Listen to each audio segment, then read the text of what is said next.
Luke 11:27 to 28. While Jesus was still talking, a woman in the crowd spoke up. "The woman who gave birth to you and nursed you is blessed." So habang nagkukwento at nagsasalita ang Panginoon, may isang babaeng sumingit at pasigaw niyang sinabi, "Your mother, Mary, is blessed." Jesus replied, "That's true. But the people who are really blessed are the ones who hear and obey God's message." Mas blessed pa kaysa kay Mother Mary. Lord, salamat dahil kayo ay nagbibigay ng liwanag sa amin. At ngayon, yan ang hinihiling namin, Panginoon, kaliwanagan sa isip, sa puso, nang maging gabay sa aming pang-araw-araw na pamumuhay. Kayo pong mangusap, mangaral, hinihiling namin ang lahat ng ito, Ama, sa ngalan ng iyong anak na si Jesus. Luke 11:14 to 23, isang masalimuot na kwento na dapat subaybayan at bantayan para huwag mawala ang kahulugan. Jesus forced a demon out of a man who could not talk. And after the demon had gone out, the man started speaking, and the crowds were amazed. So merong physical level na nangyayari dito, yung physically pinaalis ang masamang espiritu doon sa tao, at syempre merong spiritual level na kahulugan. Meron ding inalis doon sa tao na higit pa sa nakikita ng madla na very physical and very visual. Verse 16, others wanted to put Jesus to the test, so they asked him to show them a sign from God. Matigas talaga ang ulo ng mga taong ito kasi kakapalayas pa lang ni Jesus sa masamang espiritu, humihingi pa sila ng mga patunay at senyales mula sa Diyos para sila makinig. Parang hindi pa sapat na ang isang masamang espiritu na umaalipin doon sa taong hindi makapagsalita at pipi na nga, ay pinalayas ni Jesus at nakapagsalita yung tao. As if forcing out a demon was not sign enough.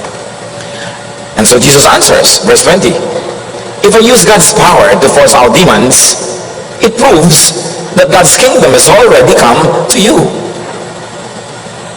Kung ginagamit ko ang kapangyarihan ng langit, ng Diyos, para magpalayas ang masasamang espiritu umaalipin sa inyo, nagpapahirap sa inyong buhay, nagpapabigat ng inyong mga pasanin, isa lang ang kahulugan, dumating na ang paghahari ng Diyos. Dumating na ang kaharian ng Diyos sa inyo. Yung mga iba kung bakit antay pa ng antay hanggang ngayon, sinabi na ni Jesus, nakita nyo na, nagpalayas ako ng demonyo, isa yung senyales na dumating na. Thy kingdom come. The kingdom has come. God's power is used by Jesus to force out demons. So God's power has come down to earth to release people from bondage. And that is one of the many meanings of the kingdom of God, to set people free from bondage, from hardship, from difficulty, and in this case, from being mute, unable to talk. The big story is that the kingdom of God has come. So Jesus illustrates this story with yet another story. When a strong man arms himself, and read the strong man as the bad spirit that was delivered, or that was shown the door, that was asked to go and forced to leave. When a strong man arms himself and guards the home, everything he owns is safe. But if a stronger man, and read the stronger man as Jesus, when the stronger man comes and defeats him, the strong man, kasi may strong at may stronger, he will carry off the weapons in which the strong man trusted. Then he will divide with others what he has taken. So these are devices of the story, garnishings, to make it appealing to the hearers, but you are not supposed to get doctrine from every detail of an illustration. The big deal is, there's a strong man, the devil, possessing this human being, and the stronger man, Jesus, drives out his evil spirit to set the man free. And the message is very clear. When the house owner is weak, like this just strong man against the stronger man, a stronger man will displace him and snatch his possession. Jesus is that stronger man who will snatch away from the claws of evil spirits the human beings that they oppress. Evil is the strong man. And for our reading, suggested serving, because that is the context of the story, read the evil man as the law, the tradition, the old ways of life of Israel that held them captive, that made them unable to talk, that imprisoned them in so many terms. And Jesus is the stronger man, the new law of God, of love, of power that sets people free from the stranglehold of just the strong man. Jesus, the stronger man, came to dispossess the strong man, the law. The kingdom of God has come to replace the kingdom of the law, the kingdom of cruel and cold and very punishing laws over the people. So love has come. Love is the stronger man over the law, which was just a strong man for the longest time. Luke 11:27 to 28. When an evil spirit leaves a person, and read that now as the law, as the tradition, as the old thinking, because that is the main thesis of the teachings of Jesus, the old and the new, all the time, the old and the new. So when an evil spirit leaves a person, and read that as the law, the tradition, the old thinking, it travels through the desert looking for a place to rest. But when it doesn't find a place, it says, I will go back to the home I left.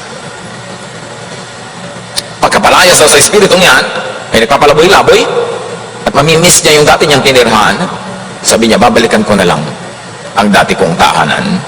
And when it gets there and finds the place clean and fixed up, and read it as, when the old traditions, when the traditions of the law, oppressive religious systems, are driven out by a new spiritual experience. Call it the born-again experience, call it new religiosity. So there's a cleaning up and a fixing up. There is a readiness for a new thing, for a new way of life, for a new value system. Liken that to the house that was cleaned up because the occupant, the old style, was driven out. So the old spirit, it goes off and finds 7 other evil spirits even worse than itself. They all come and make their home there, and that person ends up in worse shape than before. Read it. That when you become born again, when you commit to a new religiosity and spirituality, you're actually ready for change. You are cleaned up and fixed up. But the old ways, the old system would always want to go back. And when they do go back, they find you empty, just fixed up, ready for their vengeance, ready for their return. So the bad spirit comes back with 7 more who are worse. And the suffering will become even greater. So, if you have a spiritual and a religious experience, but just remain empty of the true occupant that you must have, meaning Jesus and Jesusness, the love of God through Jesus, the old laws will be back. You will be haunted by the old traditions, the old laws, the old beliefs that you had before. Plus, there will be 7 others. Because now that you have gotten into another religious style and system, you will have to accept many more denominational rules and regulations. You will be involved in the many religious and denominational wars that you were not even aware of before your born-again experience. And you will have to contend with so many church bullies, conservative people in the church who will watch you, police you, and judge you at the slightest excuse. So the old law comes back with 7 other evils. And you will even become more miserable. This is a symbolism. The story has very deep readings available. The lesson is that when a person goes through a spiritual experience, the old spirit, meaning the old thoughts, the old activities and the old ways, the old personality could be displaced, reoriented, disoriented. So pagka nagkaroon ka ng born-again experience, na-involve kasi sa Bible study, bigla ka umatin ng ibang church, liban sa dati mo nakaugalian, may reorientation ka. In fact, may disorientation. That's why Jesus says the place is fixed up. It is rearranged. The strong man is expelled. The old ways are expelled. Yung mga sinasabi nating iwan mo na yan dahil pumunta ka na sa Panginoon, marami na-expel. But old habits die hard. So mabait ka lang the first week or the first month. Meron ka lang peace in the Lord the first month or after the retreat or right after the Bible study. Pero unti-unting nagbabalikan lahat with a vengeance. Sasabihin sa iyo ng mga nagdadala sa iso Bible study, alam mo, pagka tinanggap mo si Jesus, lalaya ka, magkakaroon ka ng freedom. You will be free from all the law, blah, blah, blah, blah, blah, blah. At pagka nag-pray ka, tinanggap mo si Jesus, pagdilat mo sa niya, gotcha. Ngayon, ito na mga bago nating rule, sister. Ibutonis mo yung buhok ng damit mo hanggang taas. Dapat lagi ka naka-long sleeve. Pakabain mo yung buhok mo. Ha? At yung mga damit mo, bantay-bantayan mo. Kailangan may ganito at may ganong ministry. Kahit naghihingalo ang nanay mo, huwag kang absent sa Sunday school, ha? Kasi unahin natin ng Diyos. Blah, blah, blah, blah, blah. Ang daming dumating. May 7 kasama pagbalik. So, teka, akala ko ba nung naborn again ako, magkakaroon ako ng peace? Ba't di nyo ako tinatanta ng bantayan? Akala ko ba magkakaroon ng love? Bakit laging awayan? Laging selosan? Laging nagsusumbatan dito? Bakit laging judgment? Bakit ang tagal-tagal ko naglingkod? Pagkatapos minsan ako nadapa, pagpepiestahan nyo ako, tapos ititiwalag nyo ako. Kasi pagbalik nga ng Espiritu, pagbalik maraming kasama. Kaya dapat bantayan. The old spirit will seek and find its way back. And that is what we call backslide. Ang backsliding is hindi lang pagbalik sa mga bisyo. Ang backsliding is pagbalik sa pagiging Pharisee, sa pagiging obsessed with the law, sa pambabato sa kapwa, sa panghuhusga. Backsliding na mas grabe yun. So, if the house had only been cleaned and fixed up, yun lang ang ginawa, but had not been filled with a new occupant, meaning Jesus, meaning grace, meaning love, it would only be reoccupied by the old spirit with a vengeance, because there will be 7 other worse spirits. Dati, simpleng tao ka lang. Ngayon, may involve ka sa sobrang denominationalism kasi sinalihan mong church. Kagiyaran niya lahat ang mga ibang born-again churches eh. Kaaway niya lahat ang mga conservative, ang hindi conservative, at ang mga full gospel at half gospel at one-fourth gospel. Gera-gera yan. Dati wala kang ganun, meron na ngayon. Tapos, kasama pa ang mga modern day Pharisees. Akala mo namatay na yung mga Pharisees sa Israel, ang dami pala sa church. Pagkatapos, maaalipin ka ng kutakot-takot ang mga religious fads. Ang dami mga pauso na galing sa kung saang bansa. Itong uso, ito isusuot natin ngayon. Mga trinket religiosity. Ito atin ngayong suot, ito atin ngayong belo, ito atin ngayong hikaw. Yung lahat na kinokopya ang mga fads all over the world. Dumami ang amo. Mas maraming chance magkamali. Back to the narrative. So nagkukwento si Jesus ng ganun napakahalaga, bigla may nag-interrupt na babaeng pumapapel. Luke 11:27-28. While Jesus was still speaking, a woman in the crowd spoke up. The woman who gave birth to you and nursed you is blessed. Yung nagluwal sa iyo at nagpasuso sa iyo at nagbigay sa iyo ng gatas para ka lumaki, blessed. So the woman was saying, your mother Mary is blessed for giving birth to you and for nursing you. And true, that's true. Let's take a look at Mary being blessed. Walang nang kukontest nun. All generations will call her blessed. We respect Mary and we call her blessed. Natural. Luke 1:41-48. When Elizabeth heard Mary's greeting, Elizabeth was filled with the Holy Spirit. In a loud voice she exclaimed, blessed are you among women. And Mary said, from now on, all generations will call me blessed. And we agree, Mary is blessed. Blessed talaga. But in spite of the big blessedness, in spite of what the woman blurted out, heard by all, verse 28, Jesus replied, that's true. Yes, blessed is the woman who gave me birth and who nursed me. But the people who are really blessed, yung blessed talaga, are the ones who hear and obey God's message. Hindi minaliit ni Jesus ang blessedness ni Mother Mary, pero ipinakita lang niyang merong greater blessedness than that. In fact, a more correct and translation is in the footnotes of the Bible versions, that Jesus said this, that's not true. The people who are blessed are the ones who hear the message. Yun ang more technical translation. That's why it's in the footnotes. Bakit dumating yung blessedness na to and that's not true, etc., etc. sa kwento? Luke 8:19-21. Now Jesus' mother and brothers came to see him, but they were not able to get near him because of the crowd. Someone told him, your mother and brothers are standing outside, wanting to see you. He replied, my mother and brothers are those who hear God's word and put it into practice. It's very strange. Hindi makapasok si Mary at ang kanyang mga anak na lalaki papunta kay Jesus. May nagsabi sa loob, nandiyan ang nanay mo at mga kapatid. Sabi, itong mga nakikinig sa akin na ito, itong nakikinig sa salita ng Ama sa langit, sila ang aking pamilya. Yung mga sumusunod sa salita ng Diyos. Matthew 12:47-48. Someone told Jesus, your mother and brothers are standing outside and want to talk to you. Jesus answered, who is my mother? And who are my brothers? So Matthew is more emphatic.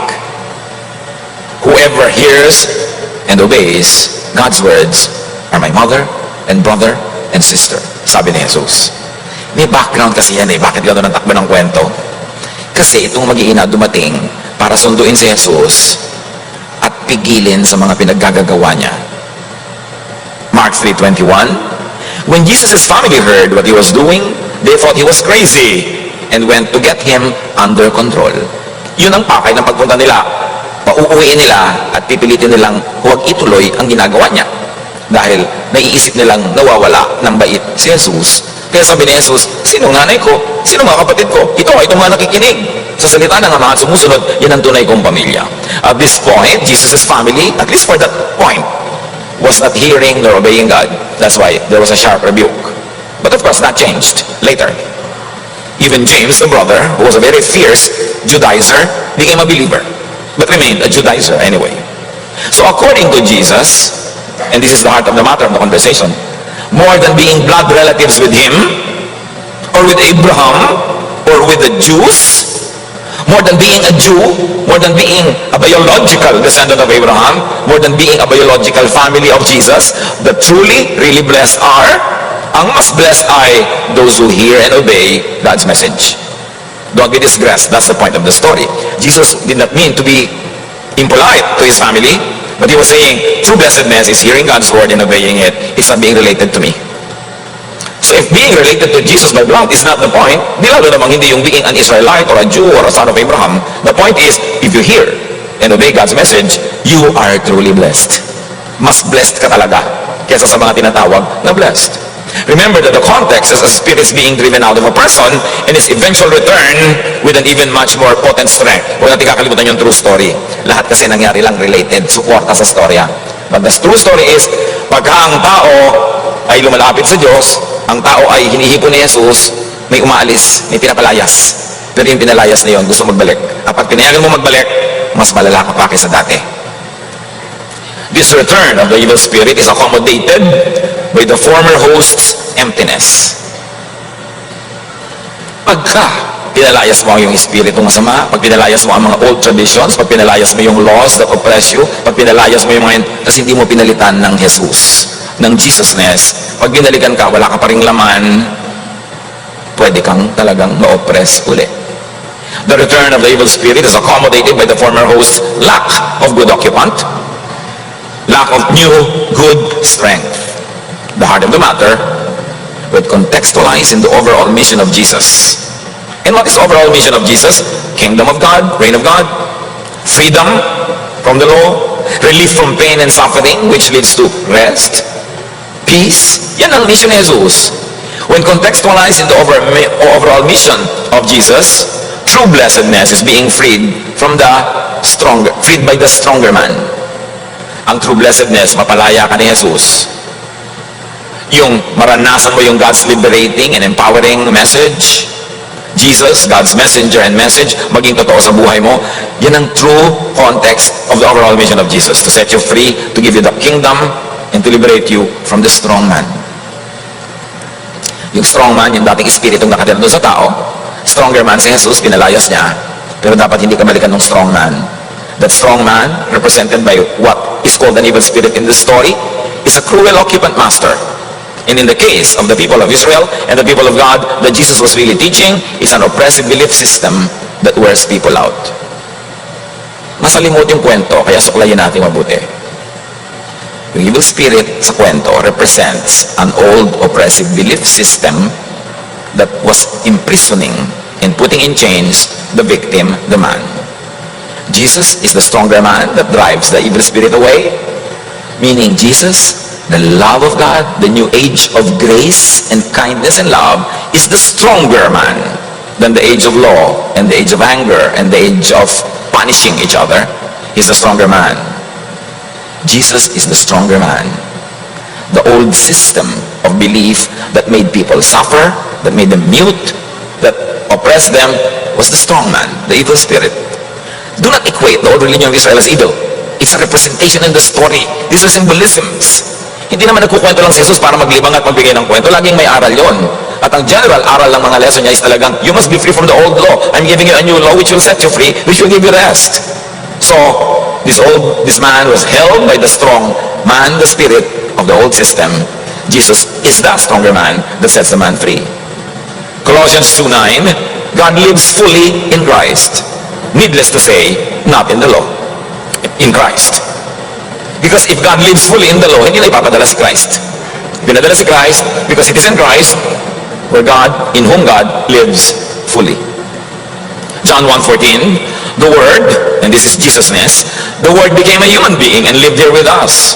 Jesusness became the man Jesus. We saw His true glory, the glory of the only Son of the Father, the only. Siya lang ang may karapatan. From Him, all the kindness and all the truth of God have come down to us, which means not from the law, not from the temple, from Jesus. In Jesus, all the goodness and kindness of God is revealed, meaning it was hidden before. The old system, the old legal system, the law hid the true kindness of God because what it always presented was an angry God, a vindictive God na lagi nalang nagagalit, lagi nalang nagpaparusa. So, ipinadala si Jesus para ipakita ng buo ang totoong imahe ng Diyos. Mapagmahal, maibigin, mapagtanggap. So, the Spirit had to be driven out of the man. And in the case of the context of the Jesus teachings, it is the old law, the old religious way that oppresses people and have to be driven out.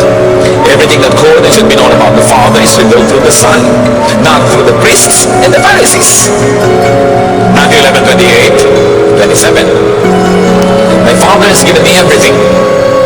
The only one who truly knows the Father is the Son. So not even the earlier or later prophets. It's only Jesus. It's only the Son who truly knows the Father. But the Son wants to tell others about the Father sa pagpapatuloy ni Jesus so that they can know Him too. Meaning they did not know the Father through the law. Now through love and through Jesus, people will know the Father. Jesus is and should be the measure of all things. Kaya dapat lahat ng ating paniniwala, lahat ng ating kostumbre, lahat ng ating mga policies, lahat ng ating mga beliefs, lahat ng ating mga patakaraan, test and screen all spiritual teachings of all teachers, walang exception, all teachers, through the Jesus filter. Lahat. Lahat ng katuruan ng mga naunang nagturo kay Jesus at sumunod kay Jesus, ihulog sa sala ni Jesus sa kanyang filter, at yung lalampas doon is only what is loving. In other words, lahat ng mga katuruan na hindi na loving, cruel, unkind, judgmental, condemning, lahat yan hindi lalampas. At anong gagawin? Itaktak na siya sa file, sa library, sa history, kasi pinalitan na ni Jesus ang lahat ng yan. Sabi niya, I'm giving a new command, love one another. Nung si Jesus ay nag-transfigure, naibangan nyo, lumabas sa tabi niya si Moses at si Elijah, representing the law and the prophets. At ang tinig ng Ama sa langit ay nagsabi, ito, si Jesus ang aking anak, sa kanya kayo makinig. Listen to him. So para niya sinabi, huwag niyo kay Moses, huwag niya sa mga prophet na yan, kayo lang makinig. Kay Jesus kayo makinig.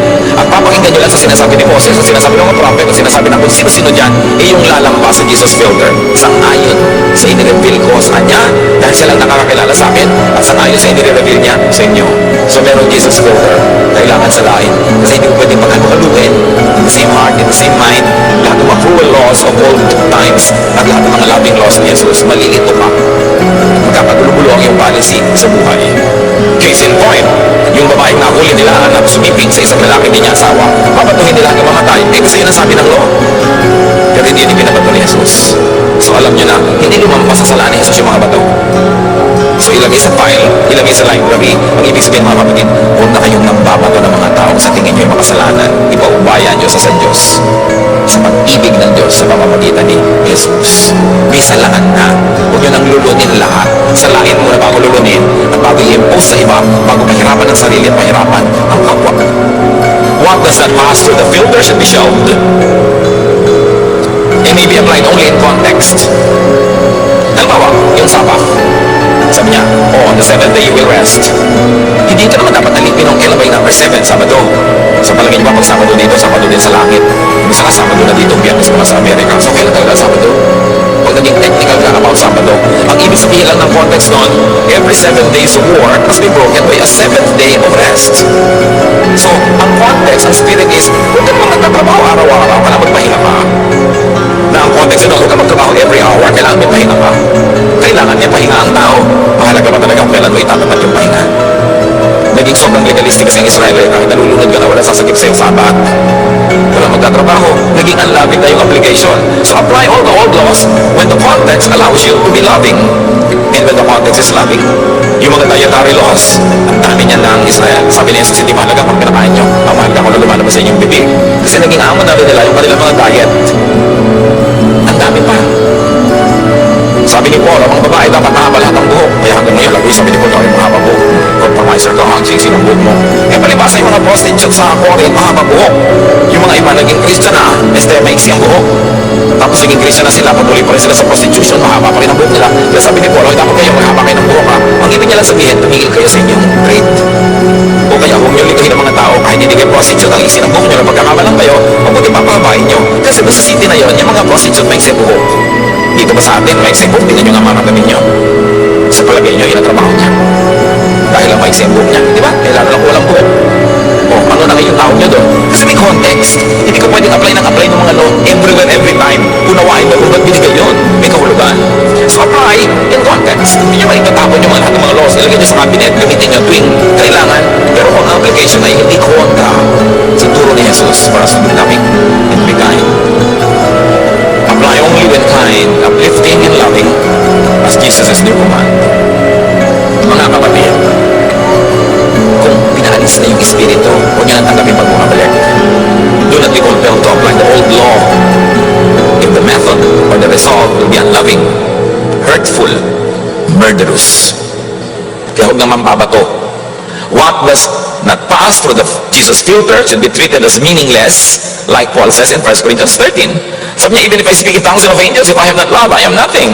If I give away my body to be burned, but have not love, I gain nothing. Ibig sabihin, pag hindi loving ang ginagawa mo, baliwalayan, huwag ka na magpagod. Sayang lang ang pagod mo. Lalo na kung hindi lang siya unloving, kundi hateful pa pala and hurting. Without the Jesus filter, the law, religiosity, could so easily turn into Moses-ness and Pharisee-ness. Pag hindi mo yan sinala kay Jesus, magiging Pharisee ka, magiging Moses ka, bato ka ng bato. Without the Jesus filter, the law and religiosity could be a burden instead of relief. And verses could harden people's hearts. Marami mga tao nagiging unkind sa kapwa mananampalataya dahil may hawak na verse.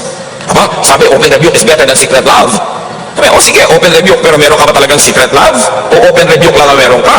Ang galing-galing mo mag-open rebuke, pero meron ka ba talagang secret love? Buksan nga natin at i-extra yung puso mo kung talaga may secret love dyan, o ang hilig mo lang talaga sa open rebuke. May mga magulang na nagtatakwil ng anak. May mga magkakapatid na naghiwa-hiwalay dahil sa verses. At may mga Kristiyanong nagbabangay-bangayan dahil sa verses. Lahat may hawak na verse at nagpapatuloy na siya ang tama. Baptism should be lubog. Yung kabila, baptism can be wisik. Yung iba, baptism can be buhos. At yung iba, well, pwede naman baptism to be injected. May verse din ako dyan. So, nag-aaway-away. Because verses could harden people's hearts. Verses could make people unkind, even cruel. Kaya nga mambabato eh. Verses could easily be used as stones to hurt and kill people. Kaya dapat padaanin sa Jesus filter. Being chosen to be Jesus' earthly mother, being Mother Mary is sublime blessing. But Luke 11:28 says that there is yet an even greater blessing, and that is hearing and obeying God's message, and very especially God's messenger, Jesus. The illustration to be applied to religious metamorphosis. The strong man represents the old faith system. If displaced, it could return with a vengeance if the house and the mind is not filled with a good occupant, is not occupied and protected by the stronger man, Jesus, and is not filled with the teachings of Jesus. If religious reorientation, meaning the born-again experience, the subscription to the Bible, new church membership, is not based on Jesus, not lorded over by Jesus, it would only lead to legalistic Pharisee-ness and Moses-ness. The born-again person could only be worse off than before. Dumami lang lalo ang dalahin, dumami ang sukat ika-guilty, dumami ang amo. At madalas mangyari ito. Pag nangyari ito sa isang sumunod sa Bible, sumunod kay Jesus, at naging born again pero hindi niya sinala kay Jesus, lalo siyang nasasakal later. At dahil lalo siyang nasasakal, lalo siyang mananakal. Gantihan lang. Matthew 23:15, kaya galit na galit si Jesus niya sa mga Pharisee na yan eh. Mga religious leaders na yan. You Pharisees and teachers of the law of Moses are in for trouble. You are nothing but show-offs. You travel over land and sea to win one follower. And when you have done so, you make that person twice as fit for hell as you are. So may araw din kayo ha mga Pharisees. Lagot kayo mga teachers of the law of Moses. Kung ano-ano pagsisikap at pagpupunyagin nyo na makakonvert. Tapos pag may na-convert kayo, mas dinadala nyo sa malalim na impyerno. Mas dinodoble nyo pa ang kanilang mga pagdurusa as magiging mas bagay sila sa napakamalaimpyernong pamumuhay, sa dami ng inyong mga ipinapataw na requirements sa kanila na wala namang makakapasa, ni kayo, ang end lang lagi, guilt. Mabuti pa, hindi nyo na kinonvert, mas tahimik ang buhay niya nun, kaysa nung dinapuan ninyo. Nangyayari ito. Nangyayari sa mga religious converts at mga religious recruits. Minsan yung ang bait-bait mong pinsan nung mapasama sa ganong relihiyon, ni ayaw nang sumama sa mga family gatherings, ayaw nang makiisa sa mga pangyayari sa mga kapitbahay, lahat na masama, lahat evil. Yung church na lang niya ang tama. Nangyayari yan. At Jesus warned us already. So ngayon, pag may na-convert kayo, you make them more fitted for hell than before. Dahil mas nagiging mala-impyerno ang kanilang ugali, at nalalagay sila sa buhay na mamisto lang impyerno kasi lagi nilang kulang, lagi nilang mali, lagi nilang pinapagalitan, lagi pinaparusahan, laging natatakot. Mas guilty. Kaya mas nagpapagilty din sa iba. Mas takot, kaya mas nananakot. Mas napagmamalupitan, kaya mas lalo nagmamalupit sa iba. Mas pagod, kaya mas pumapagod din sa kapwa. Mas nagtatago. Pagka napasali ka sa mga Pharisaic churches, talaga magiging hypocrite ka kasi itatago mo ang lahat ng katotohanan. Kasi pag nalaman nila ang totoo sa'yo, pag pipiestahan ka, ititiwalag ka, so nagtatago ka lang. Kaya ayaw na Jesus niyang hypocrisy. Mas nagtatago, at dahil ganoon, mas namimilit na ang iba magtago rin. It becomes the name of the game. Hide your true self. Be hypocritical. Do not admit your reality because you will never be good enough. Mas nauusig, at dahil yan, mas nauusig. Madalas kanya na nagiging ugali, na nagiging religyoso. Kasi sumusunod sa Mosesness, hindi sa Jesusness. Kaya sabi ni Jesus, napasama pa, lumala pa. Nagpaalis ka pa daw ng isang spirit, bumalik 7, so 8 na sila. Matthew 23, 1-4. Jesus said to the crowds and to his disciples, the Pharisees and the teachers of the law are experts in the law of Moses, but don't do as they do. After all, they say one thing and do something else. They pile heavy burdens on people's shoulders and won't lift a finger to help. Sabi, ang dami-dami nila ipinapataw na pabigat sa mga tao. Sa offering na lang, ang dami talaga. Iba pa yung first fruit, yung second fruit, third fruit, fifth, sixth, seven, hanggang 12 fruit, buwan may fruit. Iba pa yung offering, iba pa yung construction offering, iba pa yung Sunday school offering, iba pa yung ganitong offering, yung ganyang offering, walang katapusang offering. Sobrang panghuhot-hot sa mga tao ang reliyon. Pagkatapos lahat bawal, ang daming bawal. Hindi ka na magiging good enough kahit kailan. Lagi kang pinapagalitan. Pag nagkamali ang iyong anak, itakwil mo dahil ano naman sasabihin ng church? Kung sentidora ka, ina ka ha, magpakaina ka muna bago ka magpakadyakonisa. Pastor, yung anak ko po, dalaga, naging buntis, gusto ko pong ipakwil kasi ano po sasabihin ng church? Ikaw ang ina, ikaw ang tumakilig sa anak mo. At sa lagay, magtatakwil ka ng anak para lang good looking ang beauty mo sa church. Kahit 30 taong ka magpa-beauty dyan, isang beses ka lang magkamali, tatadyakan ka rin nila. Pagka-Pharisaic, pag Mosaic ang church. Family is family. Magpakaina ka. Hindi yung magtatakwil ka ng anak dahil lamang para good looking ka sa church. The church is a hospital. We are all assumed to be sick, needy of God. The church is not a display window for perfect people. Dapat doon ka po lumagay sa mga bintana ng rustans. Nandun ang magagandang produkto. But sa church, hospital, pasyente ka. And we're all patients. Hindi mo dapat ikahiya na may sakit ka. Kaya ka nga nasa hospital eh. Kaya ka nga nasa Diyos dahil kulang ka. Gusto mong mapuno. Kaya ka nga nasa church para patawarin ka ng Diyos at punuin ka ng Diyos at magpatawaran ng isa't isa at magtulungan. Pero kung itatago mo ang mga kahinaan mo sa isa't isa at magpe-pretend ka lang that you're okay para ka maging acceptable, huwag ka na lang sumali sa church. Baligtad ang tingin ng mga tao sa paglapit kay Jesus. Kawawa ang alisan ng strong man, ng law, tapos hindi sumilong sa stronger man, sa love. Pagbalik ng law, mas malakas magpahirap. Mosaic and Pharisaic Christianity puts heavy burdens on people's shoulders. Noon hanggang ngayon, ayaw yan ni Jesus. The Jewish-oriented Christians during the New Testament times also had these issues. Yung mga maka-Hudyo, maka-Moses, maka-Law, maka-Pharisee na naging Christian, gusto nila yung mga Gentiles na hindi naman naging Jew, pag naging Christian, ay magpaka-Jew muna, maging Jew din. Pinagtatalo-talunan nila na ipapataw nila lahat ng laws of Moses sa mga Gentile na naging Christian. Kasi para sa kanila, naging Christian ka pero tuloy ang magiging Jewish mo. Acts 15, 5-10. But some Pharisees had become followers of the Lord. Naku ha, Pharisees, tuwa ka, wow, may Pharisee naging Christian. Natutuwa ka talaga? Nadali niya ng pagka-Phariseo niya.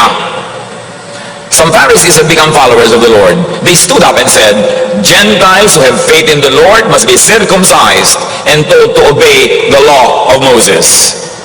Yung mga Jewish men are circumcised. Gentiles are not. Ngayon, na-convert ka 50 anyos ka na, tutuliin ka pa nila. Mabigat-bigat na surgery yan. Sabi niya, Gentiles should be circumcised and told to obey the law of Moses. And the law of Moses, 10 commandments, plus 613 other commandments called misbots. So sa niya, yung dala-dala nating hindi natin napasan, ipapataw din natin sa mga Gentile. Pasensya sila, naging Christian sila, dapat maging Jewish din sila. The apostles and church leaders met to discuss this problem about Gentiles. They had talked it over for a long time, and I'm sure it was an acrimonious debate. When Peter got up and said, now why are you trying to make God angry by placing a heavy burden on these followers? This burden was too heavy for us or our ancestors. Ba't yung ginagalit ng Diyos? Ba't yung papatawa ng napakabigat na dalangin ang mga taong ito na hindi naman sila Hudyo? Tayo ng mga Hudyo, tayo at ating mga ninuno. Di naman natin talaga natutukan dyan, aminin natin. Tapos ipipilit natin sa kanila rin. Everybody forgets that the Mosaic law was for the Israelites who were taken out of Egypt. Sabi ni Lord, I am the God who brought you out of the land of Egypt, and because of that, ginawa ko yan para sa inyo. May gagawin din kayo para sa akin. May covenant tayo, may usapan tayo. The Gentiles were not part of that deal.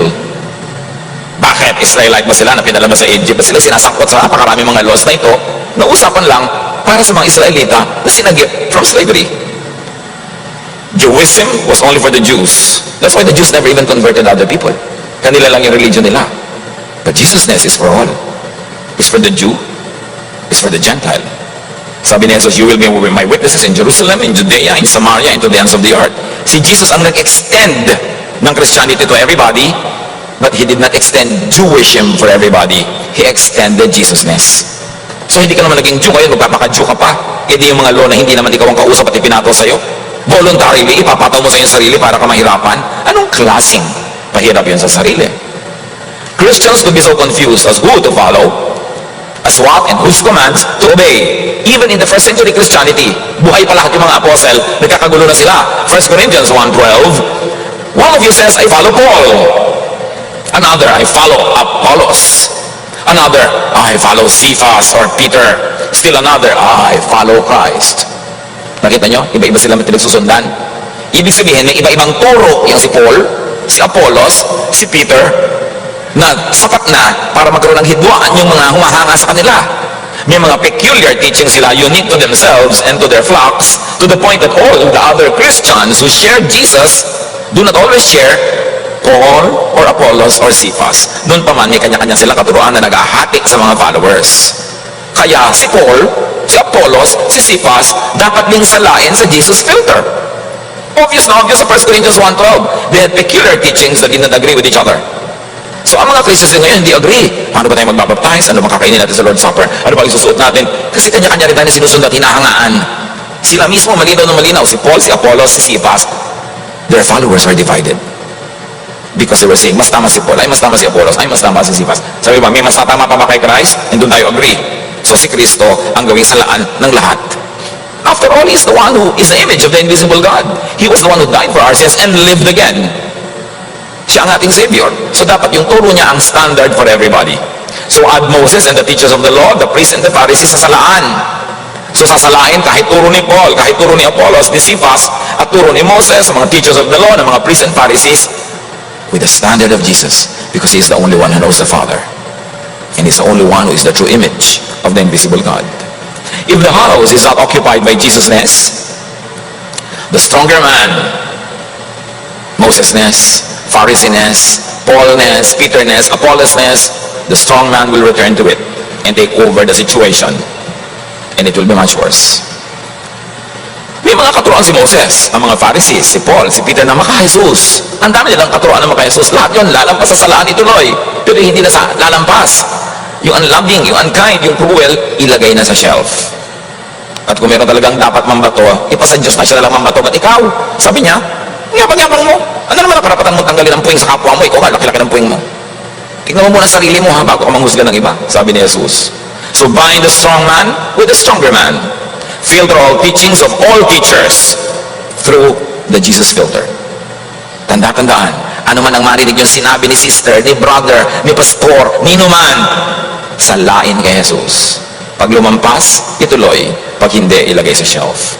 Because Jesus wants us to have rest, to have peace from all that which is burdensome, cruel, and unkind. And most of that come from the law. Father, teach us to apply this in our lives. Kung paano sasalain ang lahat ng dati naming pinaniwalaan, mga ideyang tinanggap namin nung bata pa kami na nakasiksik sa utak namin, turuan mo kami pati ang utak namin, padaanin namin sa salaan. Para lahat ng mga un-Jesusness maiwan at ang matira lang yung sangayon sa katuruan ng iyong anak na si Jesus. Doon kami mabuhay, yun ay pambuhay namin, yun ang aming iturot, i-share sa iba, para lahat kami pare-parehong tumanggap ng rest, ng peace, ng love. Pagbulay-bulayan mga kapatid, ang personal application nito sa ating mga buhay.